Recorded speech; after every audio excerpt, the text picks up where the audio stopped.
بسم اللہ الرحمن الرحیم۔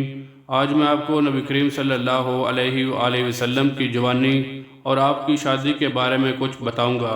نبی اکرم صلی اللہ علیہ وآلہ وسلم 570 عیسوی میں مکہ میں پیدا ہوئے اور آپ کے والد عبداللہ کا انتقال آپ کی پیدائش سے پہلے ہی ہو گیا تھا، اور آپ کی والدہ آمنہ کا انتقال آپ کی کم عمری میں ہوا۔ آپ صلی اللہ علیہ وآلہ وسلم کی پرورش آپ کی دادی حلیمہ سعدیہ اور بعد میں آپ کے چچا ابو طالب نے کی۔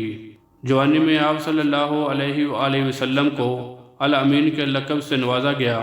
آپ کی صداقت اور امانت داری کی وجہ سے آپ مکہ میں معروف تھے۔ نبی اکرم صلی اللہ علیہ وآلہ وسلم کی پہلی اور سب سے اہم شادی حضرت ختیجہ سے ہوئی۔